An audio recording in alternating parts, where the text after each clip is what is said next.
Hey everyone, excited to share with you the setup for recording the brass ensemble today.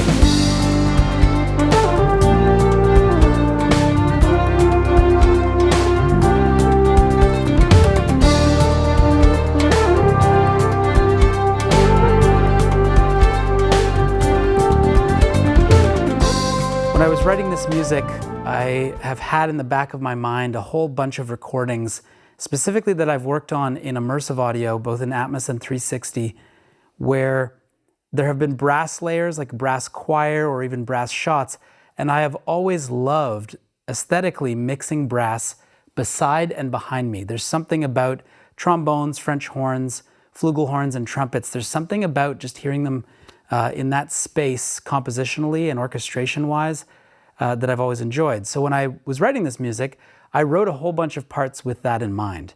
Now, in terms of what it ended up becoming, 2 trombones and 2 trumpet players. The musicians are amazing. William Karn was sitting here, Kevin Turcotte, Brian O'Kane, and Christian Overton. All of these musicians, I've played a lot of music with them. I've worked on records with them. It's such a pleasure to have these truly powerful artists here. And their musicality just shone through today. But one of the considerations and one of the learning experiences I had on this is initially, I actually just worked with Brian and Christian.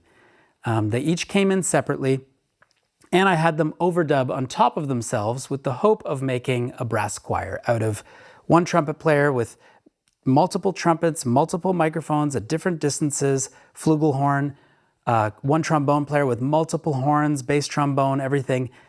And when I got to the editing phase, that thing that happens when the phase-aligned, double-tracked horn player, it just didn't work. And it was a great learning experience as to decorrelation, and what I wanted to achieve just needed to be done in the room. And so I fortunately was able to get both William and Kevin, who are 2 of Canada's finest, and also these musicians have played together so much. They have already a great sense of blend and musicality.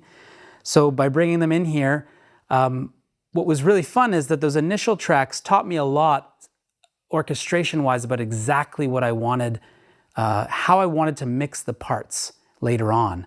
And so I set it up accordingly.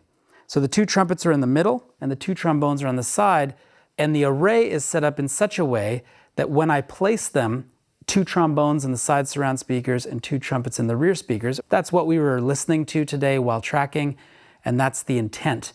I orchestrated it and set them up spatially to benefit that from a bleed standpoint, from a phase standpoint. And then what the array is doing, have sort of figured out how to use that array to benefit that sort of reverse image, so that the reflections will now, if the close mics are behind, the reflections will be on the other side. Really fun to think about it that way and to prepare the positionality, the mic choices, and the room choices in a way that supports the later orchestration. And it was all based on sort of, trial and error and experimenting with different things. They sounded amazing today. On trombones, I had some matched stuff here, the Samar VL37 and U67. I had that on both trombones. The Samar went over to the vocal station, so it's not there. And then for trumpets, 2 Flea 49s and 2 RCA 77 DXs. These 49s are beautifully matched, and these 77s are actually from a very, very similar time period. I borrowed these from a great engineer and the violinist of the project, Drew Jureka. So a lot of powerful microphones. We ended up using Fearn preamps and Millennia preamps for almost all of this stuff. And what a wonderful session it was. The blend, everything about it, just trying to make a chamber sort of small brass quartet sound, and it really came across. So enjoy the music. Thanks, everybody.